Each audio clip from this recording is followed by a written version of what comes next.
Good afternoon, everybody who's joining us for this talk. I'd like to welcome Ben Carmichael to the FedEx Institute of Technology.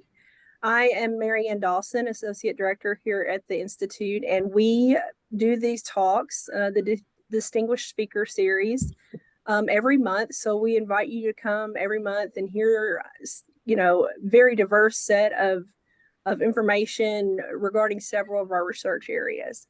Today, Ben is joining us from Alabama. Ben is a licensed professional engineer with degrees from Auburn University in electrical and civil engineering and from the University of Alabama at Birmingham in sustainability. He spent most of his career at Southern Company, one of the leading energy companies in the U.S., to develop projects in clean energy systems, including advanced nuclear, hydrogen, and industrial decarbonization. Ben, thank you so much for joining us today. I'll turn it over to you. Great. Thanks, Mary Ann. Thanks for having me. And as Mary Ann said, I am at Southern Company working the research and development organization and do spend a lot of my time focusing on those couple of areas, but also support a lot of my colleagues in other clean tech, so including carbon capture and how it all integrates. And I know that this series has focused on just so many topics that you all are researching that mean a lot to you, and there is increasingly a tie amongst these clean technologies. And in that tie, I myself and a number of my colleagues here at Southern Company see nuclear power as a clean energy baseload source that's going to undergird so many things. So I want to talk a bit today about where the nuclear power industry is headed as a result, as it can undergird so many of the things that are near and dear to our hearts in the emerging energy economy and sustainability. But I would be remiss, and somebody from our comms department would probably slap my hand if I didn't say just a bit about Southern Company as a as a baseline. And you all, depending on where you're from, I assume there's some Tennessee, lifelong Tennessee folks, or maybe a good bit of your life Tennessee, and you're certainly more familiar with TVA than Southern Company as a result. Southern Company is a neighbor to the south of TVA. We operate, as you can see on this map, in all states, but most people associate Southern Company traditionally with Alabama Power, Georgia Power, and Mississippi Power. And I'll show a slide in just a second about our companies, but we do have capabilities across the U.S., plant sites, generation sites in so many of the states, and it's all sources of energy, all fuel. We have around 9 million customers in total across this swath of generation. We have electric and natural gas utilities, around just shy of 30,000 employees in our fleet. We sell some of it off when we buy some in, but we've got around 42,000 or so megawatts at any given time of generation we have out there. Again, traditionally associated with Alabama Power, Georgia Power, and Mississippi, which you see on the left there. We do have natural gas utilities, local distribution companies, and then stakes in pipelines to get that gas to those companies and some other key places. We have wholesale FERC regulated businesses. Southern Power does a lot of merchant generation, contracting with co-ops and municipalities, not unlike the way TVA partners with your local electric distribution companies. And then PowerSecure is the leading developer of custom microgrid solutions in the U.S. So do a lot in DG space, but a lot larger solutions as well to enable resiliency, increase reliability for customers, tailor generation sources, whatnot. And then we have other handful of subsidiaries as well. We do a lot of fiber telecom stuff in around the Southeast, and our Southern Nuclear affiliate operates the nuclear plants that we own as a company. We do make most of our electricity right now from natural gas, but relevant to the conversation today, you see by energy, and this was in 2020, nuclear was about 16% of that mix. On any given year, our nuclear as a part of our energy is between that 15 and 20% range. Not quite as much as TVA produces, but national average, that's right in line with the national average. That'll bump up now that we have our Vogtle Unit 3 online and commercially operating. And our Vogtle Unit 4 will make that switch to commercial operations as we complete that next year. And our percentage of energy from nuclear power as a system will bump up commensurately. They still have some coal assets. Most of those are controlled for the various regulated air emissions. And then a good portfolio of renewables across a lot of solar in Georgia, and then across our Southern Power affiliate as well. We do look at a suite of technologies. Of course, nuclear is in the mix with current energy and the fact that we're finishing up those two new nuclear units in Georgia outside of Augusta, our plant Vogtle, and we're very active in nuclear R&D space. We have some of the most active research and development across all utilities in advanced nuclear R&D space. And I would say that activity is really only matched by TVA, except for the fact that TVA is looking at technology that looks a bit more like conventional nuclear power with what they've announced over at Clinch River and the partnership for the pursuit of the GE BWRX 300 that they're looking at over there in and around the Clinch River site.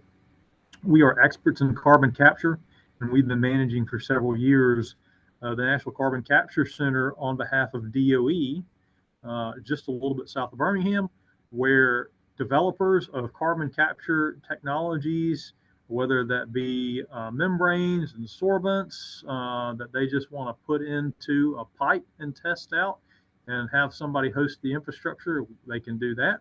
Or they can give us a whole system on a skid and we can back it up, and we've got a natural gas boiler over there that we can run emissions through, or you can take emissions off of our Gaston Unit 5 to test those carbon capture technologies. We do a lot of work in gas R&D, new gas investment through our Southern Company Gas affiliate. And then, as I said earlier, we've got around 15% by energy of renewable energy, a lot of solar in Georgia, and we do see a lot of additional opportunities in renewable space. That's not the totality of the story, as we'll talk about just a bit more, and right in line with the nuclear focus for today, but renewables will continue to play. We do have a net zero goal at Southern. By 2050, we'll be net zero. A number of folks around the nation have that same sort of a goal. We are, just depending on the year right now, here in the early 2020s, the first part of this decade, bouncing around, already having accomplished 50% of that reduction towards a net zero goal off of a 2007 emission baseline. And we'll be solidly reduced by 2030, just as time progresses. But by 2050, our intent is to be net zero, and we do believe that nuclear is going to continue to be a big part of our trajectory to get there. So then, where does the nuclear power industry go, and how are we participating in it, and folks in general, to get there? Well, this slide is going to set up a number of the things that we talk about, or that I talk about today. And please, I want to pack in as much as I can for you all today, but don't hesitate to stop and ask me questions. And Marianne, if you see anybody raising a hand because I don't see it right now, or putting something up in the chat, please stop me. I'm happy to take questions at any point through this next hour, 45 minutes or so. But if we're getting to net zero, talking about this slide, we as a company, we want to continue to provide that affordable and reliable electricity, and by 2050 to be net zero for sure. So we need to look at a number of new clean energy generation technologies to do that, and that's also going to bring in some opportunities for alternative energy carriers. So hydrogen's been focused lately, especially with the hydrogen hubs the DOE's just announced awards for. We've been tracking that, but hydrogen derivatives are going to play in a big way as well.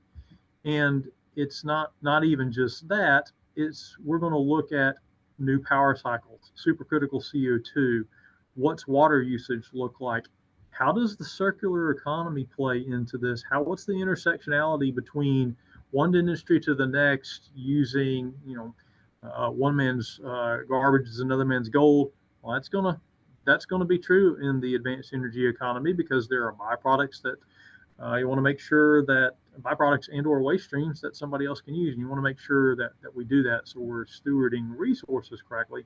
And all of this is also going to necessitate that our grid can handle the variability in energy sources and energy demands that introduction of greater numbers of renewables is going to introduce.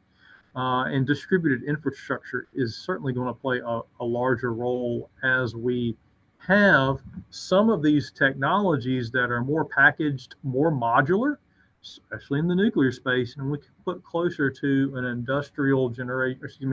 industrial production facility, use the electricity and the process heat to co-locate in sort of a combined heat and power application, um, locate that energy source closer to the industrial production, and it's quite a bit of megawatts there, and that will naturally feed out into the community as well, such that you probably don't have so many um, big generating plants in the middle of nowhere that are moving electrons via wire into city centers. So distributed infrastructure is certainly going to play. Um, it's not necessarily low megawatts of distributed infrastructure like many people think about it today. Um, you know, a distributed grid can be gigawatts, but just all operating on that distribution grid in a community context. So I do believe that that's going to be a way that we evolve. Um, so how are we going to deliver that? Of course, we as a utility think a lot about electrification, and nuclear plays a lot in electrification. But that's not the entirety of the story, and that's something I want to talk about today and how nuclear is going to play.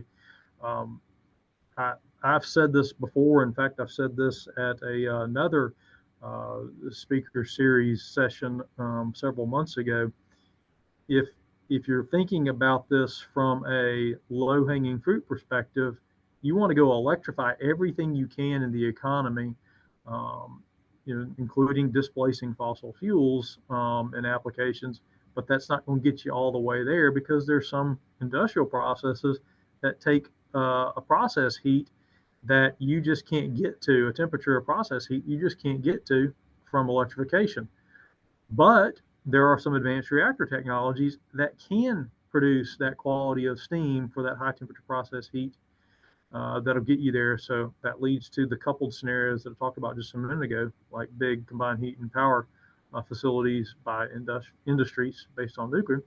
And then for those real high temperature process heat applications or high temperature combustion scenarios, you're going to want to manufacture things like hydrogen that you can use uh, instead of a fossil fuel, such that, excuse me, and the way to do that cleanly and at scale is to electrolytically manufacture that with a nuclear power plant.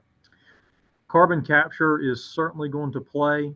And I think we as a society are going to want to capture carbon on as many steam methane reformers making hydrogen as we can. But as the hydrogen economy really grows, you're probably going to want to make that electrolytically from a nuclear power plant. So in the electrification, the entirety of the net zero industrial decarbonization scenario, electrify everything you can first, use the high temperature process heat off of an advanced reactor to take that next tranche, say up to about 900 C, and then make a hydrogen or hydrogen derivative for a combustion scenario that can displace a natural gas or something like that.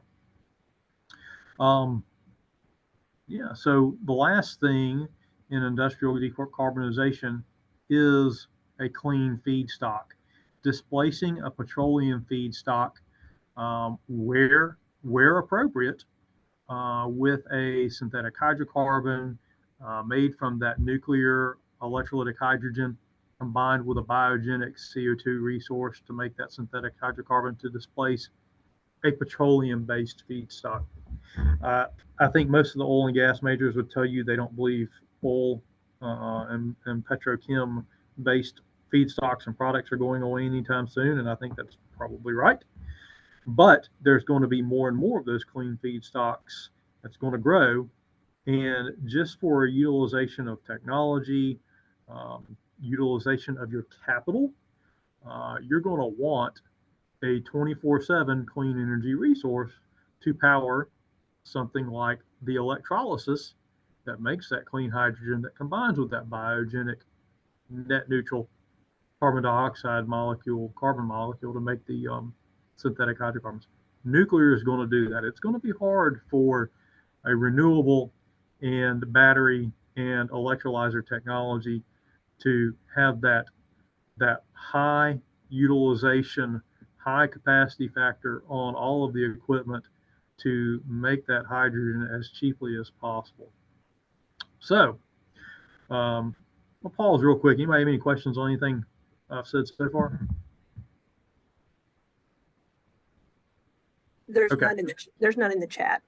Okay. Thanks, Mary. All right. We'll move on down then. So, from our perspective, if that's the vision, if we want to electrify, then high temperature process heat, then displace high combustion applications with something that combines, something to displace fossil fuel, we need to develop a nuclear solution. Let me say that a different way. We need to develop an ability to scale the nuclear solution in a big way in the coming years. So we spend a lot of time in our organization thinking about that. And most folks who've done some significant thinking on the problem would agree with that. And in fact, DOE would suggest that if we go to net zero by 2050 as an economy in the US, then we need between 500 and 800 gigawatts of new clean energy baseload power production. And the way to do that, you could build out a natural gas infrastructure and put carbon capture on it, but that's probably not really practical.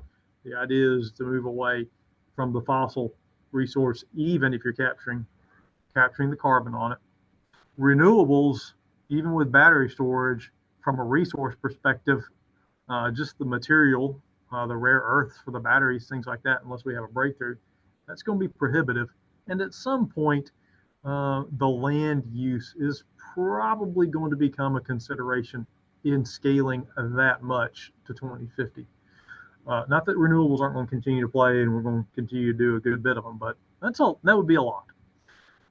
So nuclear is really the solution that we got to focus on. So how do we do that? How do we scale up that ability for up to 800 gigawatts of new nuclear power? Well, here's some tenets that where nuclear power is headed for that clean energy for tomorrow. These are some tenets that we think, and a lot of our peers in the industry think we've got to be going and sort of the ground rules. So utilities have a lot of the current nuclear operating experience. In fact, most of the current nuclear operating experience, unless you're the nuclear Navy.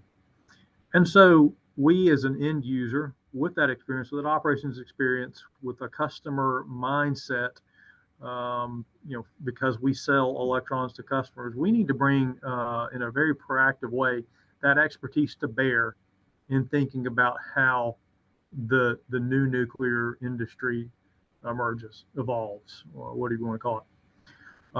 And so it's a real engagement, and it's, candidly, you need to be pretty optimistic because 800 gigawatts is pretty daunting. Think about the AP1000 units that we're building, or one we just finished, one we're completing there outside of Augusta, Georgia, Vogtle 3 and 4. Those are gigawatt machines, 1 gigawatt. We need 800 of those. So that's we went through a bit of a slog at Southern Company to get that unit 3 operational. And if we're going to have 800 more of those by 2050, then we need to really rethink what what the process looks like, streamline it, and make some innovation, which suggests that we really need some deployable solutions. So risk management is the top of everybody's mind. Nobody wants to be the first. Nobody wants to be exposed over a long-term construction project. Nobody wants to have their regulations and their laws changed on them in the middle of construction, such that it delays the schedule or costs more money for changes. So we really need to understand with the regulator and help the regulator understand that while they're adjudicating the safety case, they do have a reasonableness perspective to play in this, and have them help us understand what solutions we can bring to them that are satisfactory, that facilitate the speed of construction while maintaining that pedigree of safety. So really a piece there of regulatory that drives back to the technical and to the project execution. We've got to demonstrate. We've got to show that new nuclear is capable to be built. We're going to leverage the experience of microreactors, some things that are like the uh, Department of Defense's mobile microreactor program that is constructing a microreactor around the megawatt range. That's a classified number. Army will most likely be the customer, something that you can put onto a C-17 and fly to an expeditionary base, get it operational in a couple of days, let it run for however long, let it cool down for 2 weeks, shut it down, cool down for 2 weeks, put it back on the plane, fly to somewhere else, fire it back up. That demonstration is supposed to happen at Idaho National Laboratory into 25, beginning of 26. We'll be able to use the lessons learned, the build lessons learned, the operational lessons learned from that advanced reactor in a microreactor package for the big machines that we hope to demonstrate by the end of this decade, such that we can see, touch, taste, smell these projects to put into commercial business models, to understand how we need to streamline those things from a regulatory sense, such that we can build the 800 gigawatts that's required by 2050. Hey, Dan, there's a quick question. Yeah. How do we change the narrative around nuclear energy as being a safe alternative energy source? That's a great question. I think it is an honest talk, and really talking about it is as much as anything else.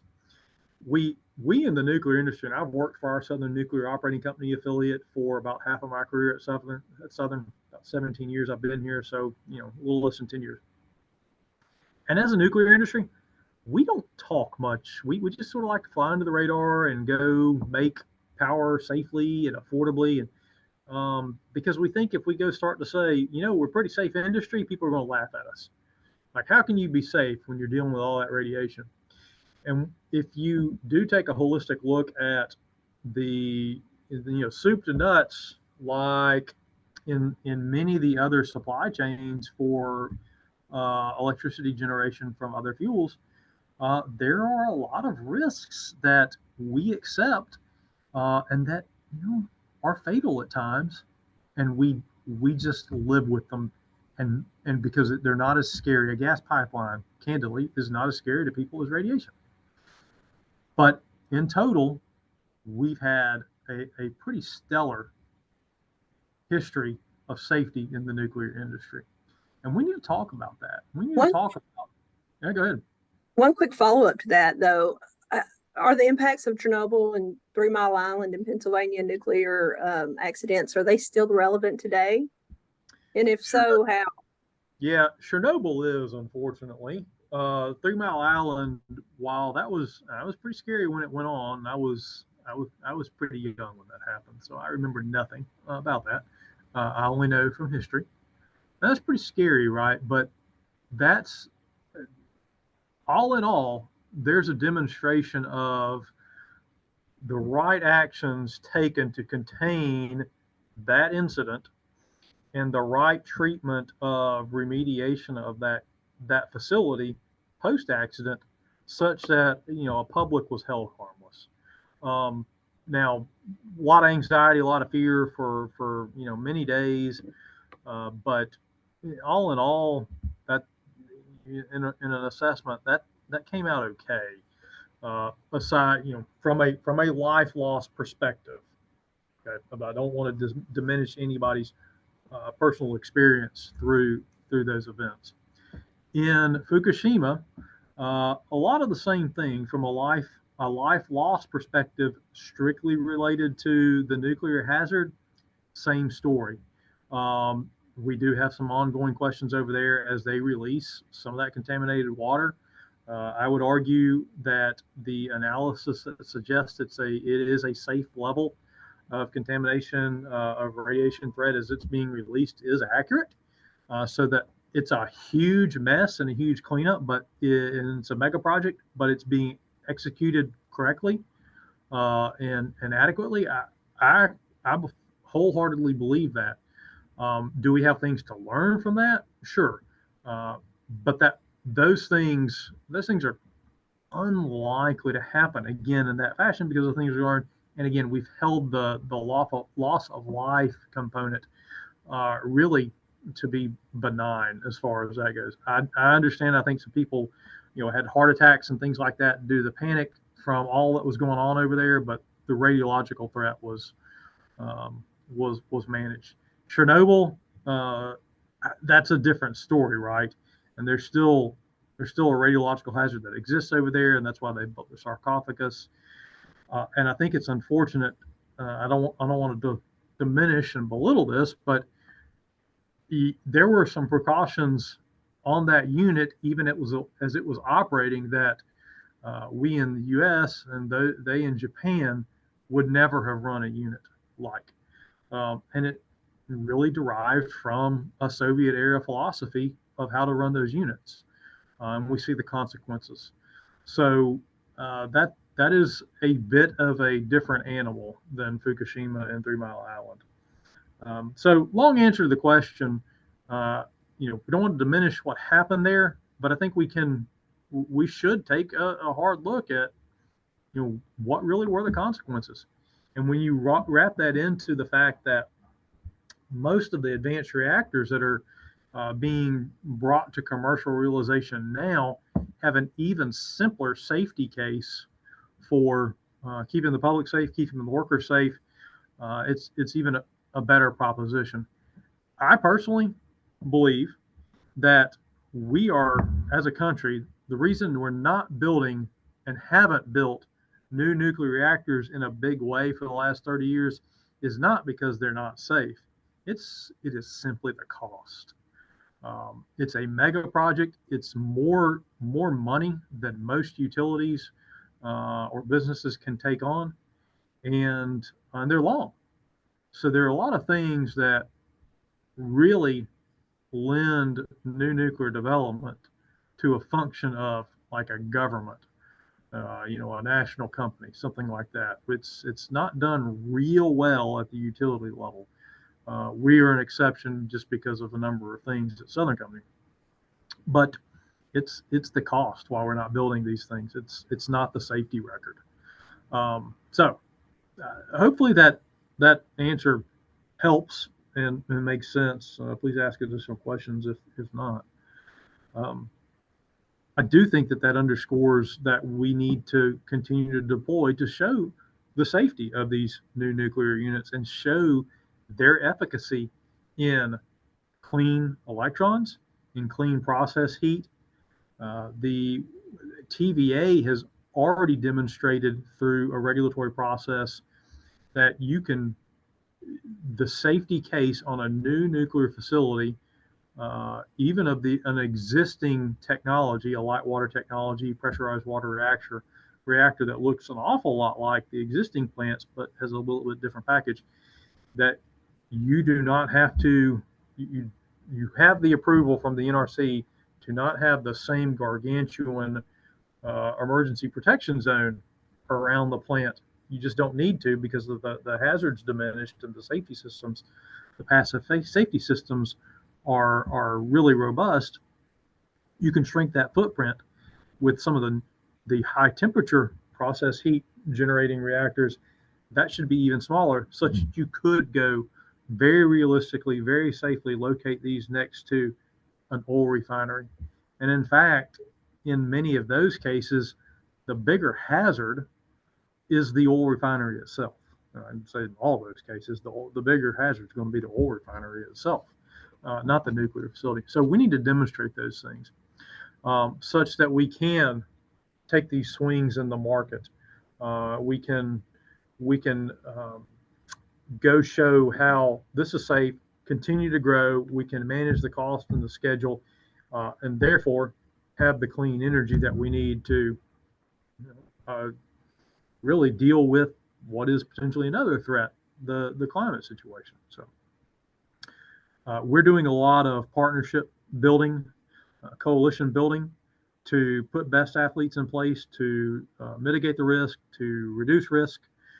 Government is a big player in this. The DOE, through a number of programs, has been a great sponsor, and so we just need to continue that activity. We need to have folks who are able to help fund these things because at this stage they're still sort of pricey. Costs are going to come down. It's going to be good, but we're still in sort of first of a kind scenario, and folks are starting to come forward.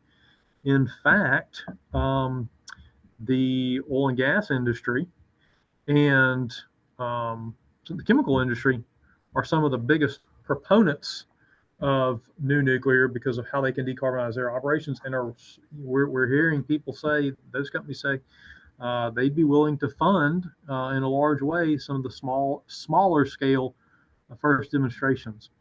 Another big customer is tech.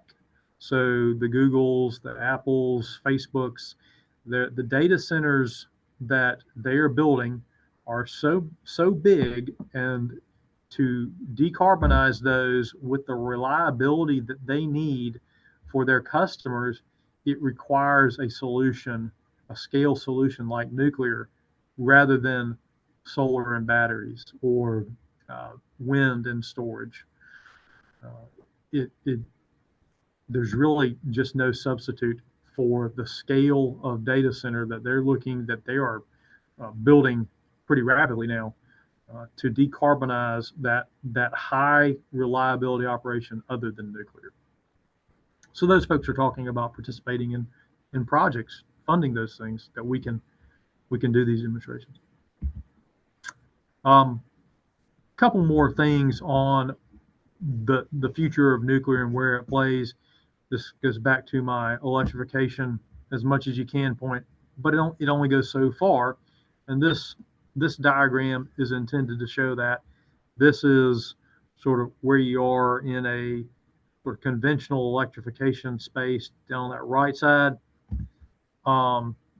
You can catch some of what's currently non-electricity via electrification, but only so much. So illustrating, in that transportation segment, what is,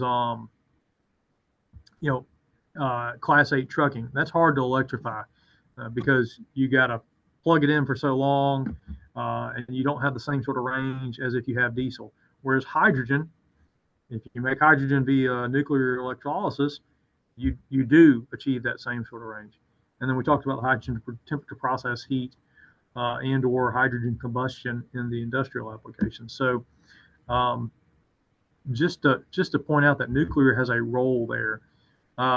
One of the last things I'll talk about is an NREL. This is from an NREL study where they determined, this has been a couple of years ago, and I think we're just continuing to bear it out. And although we haven't gotten the PV penetration that's really challenging it yet, they believe, as they studied California, that you're only going to cost effectively be able to deploy so much.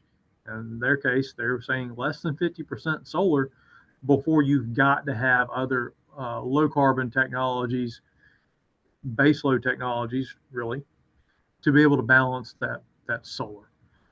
So nuclear, you're going to deploy carbon capture on natural gas where you can, but you're not going to be able to do that everywhere just because of the pipes you have to build to get the carbon out in places where you can't sequester it because not every place has good geology to sequester.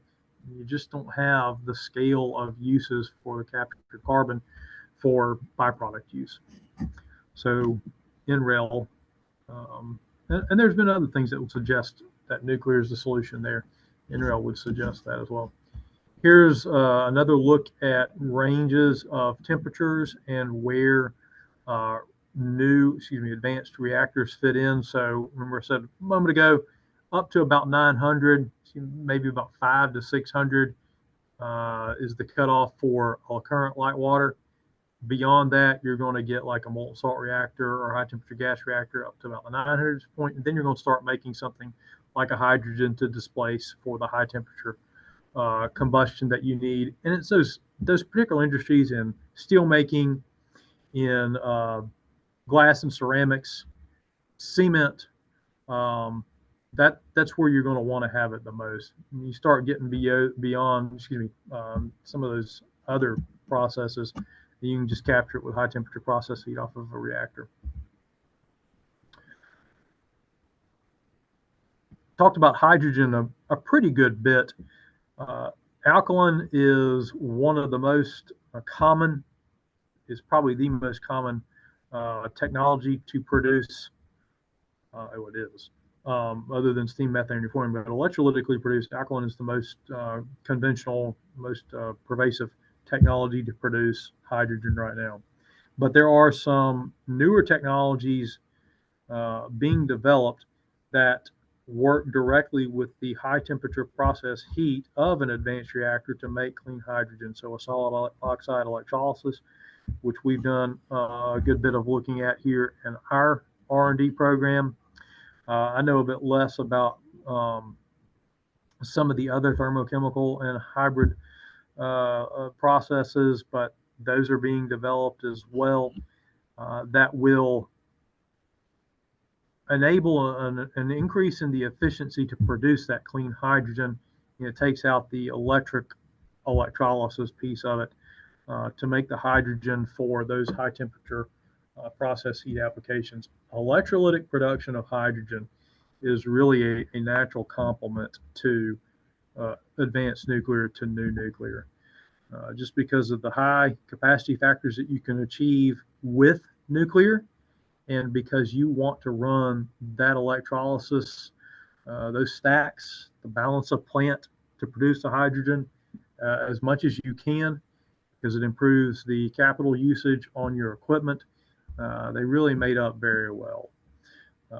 You have less exotics, rare earths, things like that in the stacks, the balance of plant, the nuclear, than you do with a lot of the battery storage that would accompany a solar or wind for mating with the electrolyzers. So we think a lot about hydrogen complementing with nuclear, and projects that put hydrogen in place to demonstrate hydrogen in the applications in the use case while we wait to see the new nuclear builds come home in the next several years.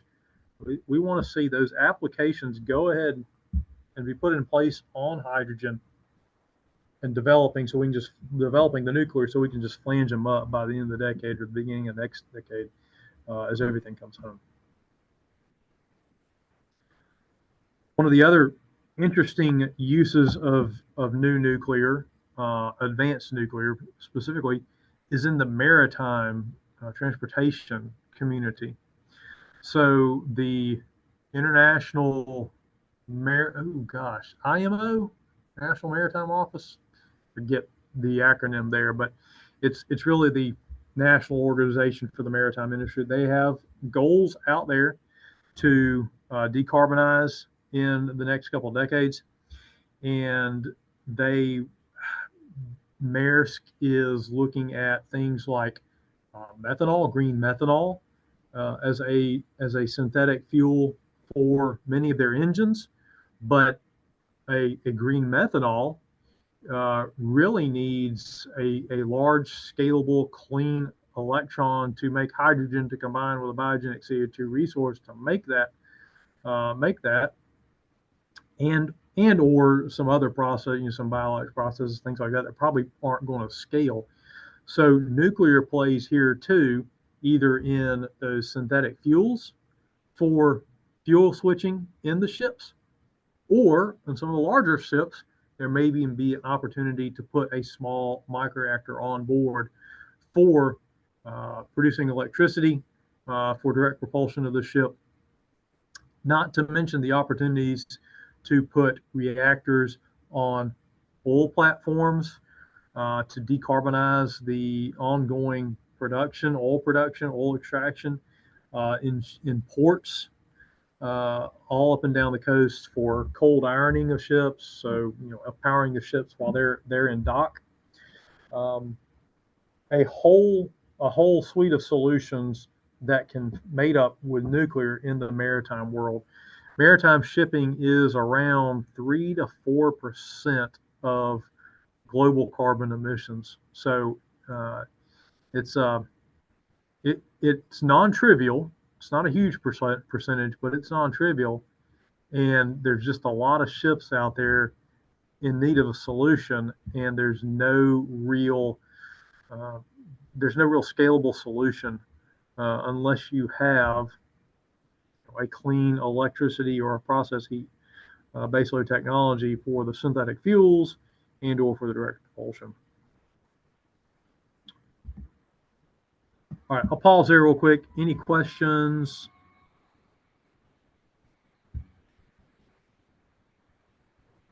Okay, well, I'll continue on. So if we need to be able to evolve to build 800 gigawatts by 2050, well, a technology scan is in order. We've really been doing that as an industry and us as a company for the last decade. And you're starting to see new nuclear technologies, the wheat and the chaff are separating. And whereas in 2015, 2016, there were dozens, and I guess there still are dozens of new reactor developers out there who were more or less on equal footing as far as the promise they had to deliver a new reactor to be a solution. There's really only a handful of those folks now. I mean, you might still need two hands to count them all, but it's a lot less. And why have we gotten to this point? Well, those folks have continued to do R&D, demonstrations, supply chain maturations, things like that, to demonstrate that they can support their cost projections, their schedule projections, supply chain projections, so that their technology, their reactor, is actually competitive. And the flip side of that is we, as an industry, as a potential buyer, we're looking to say, okay, we need that clean electricity, heat, and hydrogen for that net zero industrially decarbonized economy with a simple safety case. We know we have these timelines for these commitments, and we've got to have solutions that deliver. And the cost, I said earlier that cost is the reason we haven't been building additional nuclear reactors in the U.S. for the last 30 years. It's not safety, it's cost. So we need to continue the cost reduction exercise. So this is the framework that we've been looking at those folks who've been demonstrating. Yeah, so that's really been led to collectively those 6, 7, 8 or so reactor developers that we say these have the wherewithal, these have the backing organizationally, the technical wherewithal to deliver. And it's across, so there's, let's just say it's 8 reactor developers, and they represent different ranges. There are perhaps a few more microreactor solutions as a class than larger coolant-specific solutions, but nevertheless, these developers represent a range of sizes and capabilities. If y'all may be aware, but just to state it, microreactors conventionally thought to be up to around 20 megawatts or so. Small modular reactor, not necessarily a light water reactor, just indicating that it's 20 up to conventionally around 300 megawatts. That believed to be the thing that you're going to manufacture in a factory in modules on skids, bring it to a site and assemble it there. And anything over 300 megawatts, you're probably more in the stick built range, like we've done with our AP1000 units. All have their places. Microreactors more mobile, make a lot more sense in remote communities and small communities, in places where you just don't need the power, or where you have such a mission critical operation that you can support. If you're in the lower 48 where your cost of power is low, you can support the higher premium for that resiliency and for the islanding capability, because a microreactor is going to be more expensive on a levelized cost of energy basis just because of the smaller package. It's just economies of scale. A small modular reactor is certainly going to look a lot better on cost, and it's believed that their ability to be mostly manufactured in a factory, is going to keep their costs down. But it does have a practical limit, because if you need upwards of a gigawatt of power, you probably don't want to put 4 or 5 of these things in at a site. You'd rather just build one big gigawatt class reactor. So size, application is going to drive which one you head to.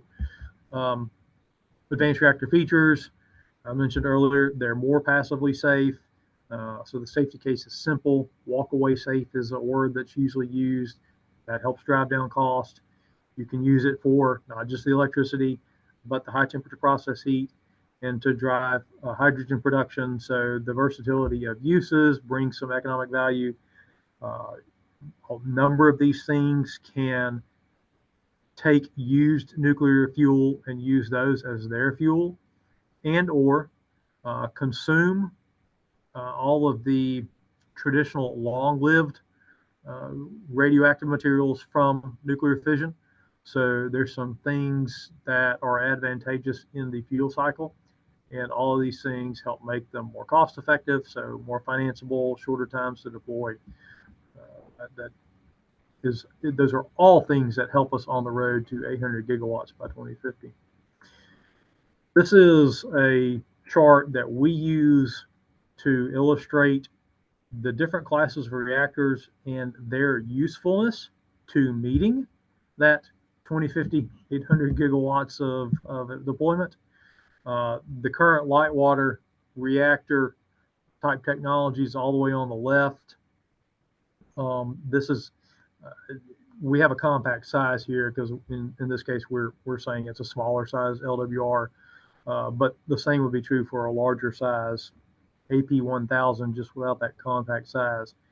But you don't have some of those features that, like a high temperature process heat or high temperature steam, that lends itself to coupling with industry in that middle band.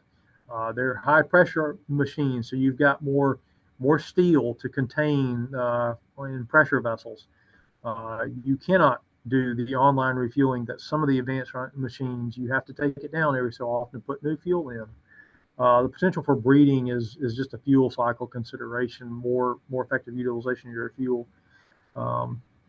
They have more active safety systems, and so it's not as passively safe, which adds some complexity and cost to the plant.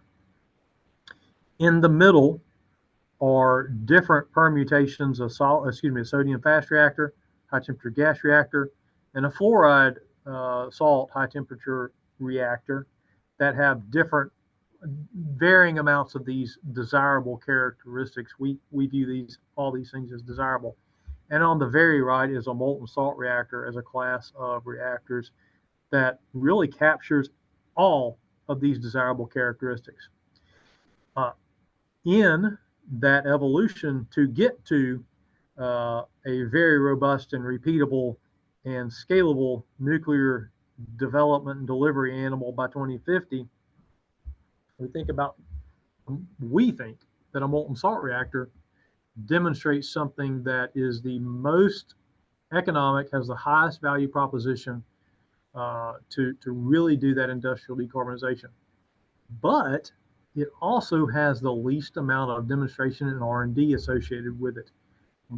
All of these technologies that are represented here are not new technologies. They've been around for 50, 60 years, and for various reasons, various decisions were made about why we would go pursue a light water reactor for the fleet of reactors that we have out there in use right now, why we might have only used a sodium fast reactor for a demonstration reactor in the U.S. out at Idaho National Lab, things like that. So those decisions were made, and it affected the ongoing R&D and demonstration for these reactor types. And so they have differing levels of maturity.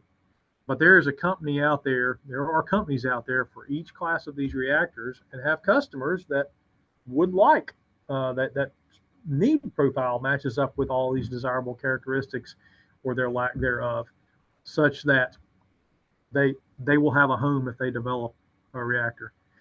But nevertheless, the molten salt reactor can do all these things. It's a goal worth shooting for, and that's where we in Southern Company have chosen to put most of our direct technical resources in, is the development of that sort of machine. We've been working with TerraPower. They're based out of Washington State. They have two reactor types under development. One is a sodium fast reactor, which they're going to build and construct in Kennemer, Wyoming, as part of the DOE's Advanced Reactor Demonstration Program, and have that thing up and running by the end of this decade, I think is their timeline. And then the other one is what's called the molten chloride fast reactor, which again, as a molten salt reactor, is a longer lead development. We hope to have the first demonstration unit in place in the mid 30s, but more R&D associated with it. We're getting close to time, so I'll wrap up with this slide as something of a summary, something of a synopsis of how we're going to get to that big supply chain that's going to give us that 800 gigawatts of nuclear by 2050. There's something that we've got to do in the regulatory process. I hinted at it earlier. We've got a very prescriptive process at the NRC right now. Most of industry, especially petrochem, uses a hazards-based they determined their safety process based on the hazard, and have a real robust process to identify the hazards and then talk about the systems they need on a case-by-case basis to go address those. And so you're a bit more creative and innovative in how you go address those things, instead of having to, thou shalt have a pump and a valve that may be overkill for the application to go mitigate the risk, which is the type of thing we have with the current light water fleet. So there's been a lot of work done on moving to this risk-informed, performance-based process that encapsulates something like a process hazards type perspective that the oil and gas industry has. We're still early testing a lot of these concepts, and as I said earlier, we've got to have demonstrations. So we are very actively looking, very actively talking with a number of folks who, because they've got those use cases, are talking about, we'll put up the money to go put a small one of these things out in, northern Canada or Texas or wherever. And that gets us to that operational commercial reactor that we've got the see, touch, taste, smell needed for folks to get comfortable with putting more investment in it, comfortable with the safety case, comfortable with the radiological hazard, things like that.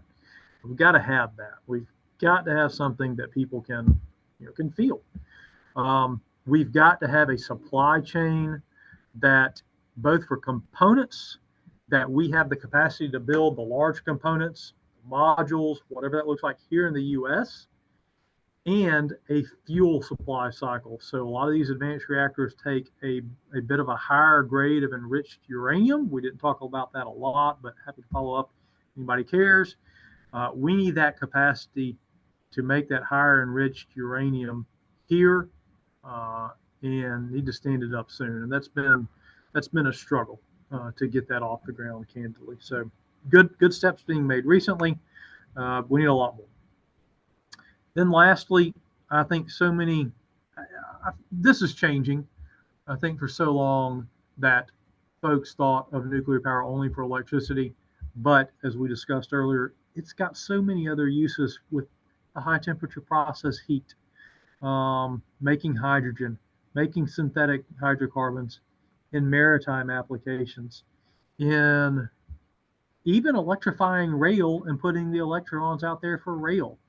Um, I guess that's an electric application, but nevertheless, if you're going to decarbonize rail and you want to stop using diesel and put wires out there, that's a lot of megawatts. Nuclear is a great solution for that.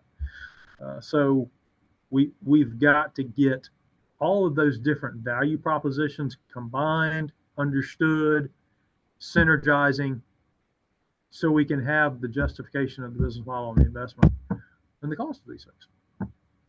So I'm going to end with that.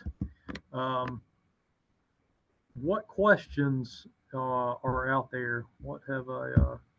One more question. So, when you think about legislation, what can we expect to see? How soon, and how intense might that be, given your target of 2050? Yeah. So it's interesting. There has been some real encouraging work in the last several years through legislation that put the Advanced Reactor Demonstration Program that the DOE is currently operating, currently executing, in place, and continuing appropriation to make sure that the funding's there for those projects. There have been tax credits and incentives passed through the Inflation Reduction Act late last year to incent new nuclear.